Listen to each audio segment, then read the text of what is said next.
నేను మొన్న మన బట్టి విక్రమార్క గారి కొడుకు పెళ్ళయిండే, నేను పోయినా. ఆయన పిలిచిండు విక్రమార్క గారు, మర్యాదకు పిలిచిండు కాబట్టి ఇంట్లో శుభకార్యాలు ఉన్నాయి, ఎవరైనా చచ్చిపోయినా అక్కడ రాజకీయం ఏముంటుంది, పోతాం కదా. పోయినాం. పోతే మీరు నమ్మరు నేను చెప్పేది, పోతా అని నాకే తెలియదు గంట ముందు దాకా. మేమందరం అక్క నేను అందరం నాగోల్లో ఉన్నాం.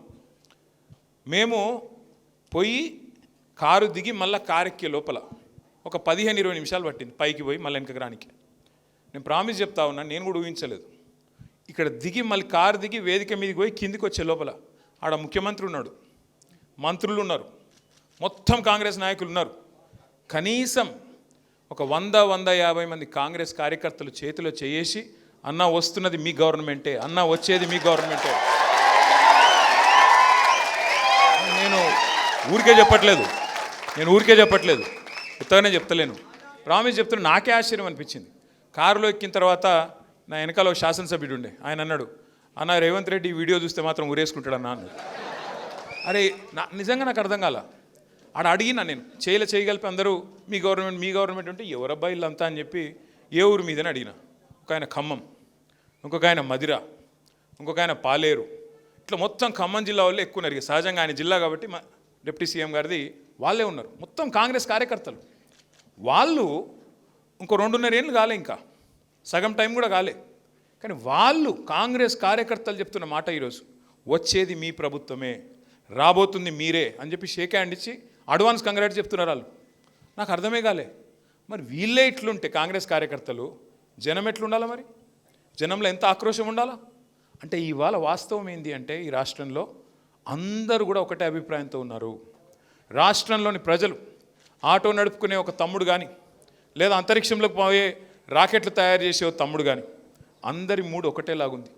ఎందుకంటే వీళ్ళ అపసవ్య విధానాలు, పనికిమాలిన వ్యవహారాలు, వీళ్ళు చేసే అడ్డగోలు ప్రసంగాలు, పెద్దలు కేసీఆర్ గారిని దూషించడం, నోటికొచ్చిన బూతులు మాట్లాడడం, చండాలపు భాష.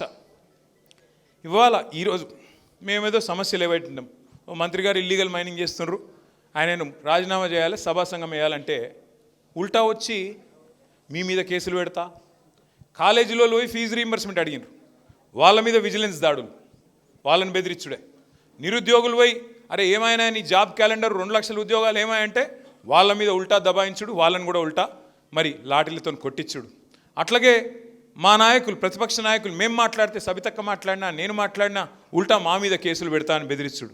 ఇలా రాజేంద్ర నగర్ పోయి కార్తిక్ రెడ్డిని బెదిరించుడు. అంటే నేను అడుగుతా ఉన్నా, నువ్వు నడిపే సర్కారా, రౌడీ దర్బారా, ముఖ్యమంత్రివా, లేకపోతే నువ్వు ఏంటిది? నువ్వు అసలు నాకు అర్థం కాదు. చెప్పు, డైరెక్ట్గా చెప్పు దమ్ముంటే. అవును, నేను పచ్చి అబద్ధాలు చెప్పి నేను అధికారంలోకి వచ్చినా, ఇవాళ నేను కేవలం భూములు, కమిషన్లు, దోపిడీ ఇదే పనిగా పెట్టుకున్నా అని చెప్పు ధైర్యంగా. అది చెప్పే ధైర్యం లేదు ఇవాళ. అందుకే ఏం చేస్తున్నాడు, మొదలు గాంధీ అన్నాడు, గాంధీ సరోవర్ ప్రాజెక్టు చేస్తా, మొత్తం భారతదేశంలోనే ఒక అద్భుతం చేస్తా దీన్ని అన్నాడు.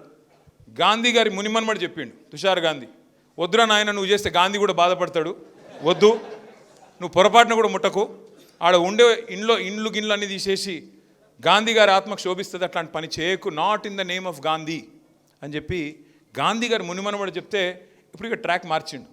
గాంధీ మునిమనవడే చెప్తున్నాడు కదా ఏం చేయాలని చెప్పి ఇప్పుడు ఇక దేవుని అడ్డం పెట్టుకున్నాడు, ఇక శివుని అడ్డం పెట్టుకున్నాడు. ఇవాళ శివుణ్ణి, ఇవాళ శివుడి గుడి కడుతున్నా అని చెప్పి ఆడ మూసి తీరంలో గుడి కడుతున్నా, అద్భుతాలు చేయబోతున్నా, నేను శివతాండవం చేస్తా, అడ్డం ఎవరైనా వస్తే తొక్కేస్తా అని చెప్పి ఈ మచ్చర్ పైల్వాన్ పెద్ద పెద్ద డైలాగులు మాట్లాడుతున్నాడు.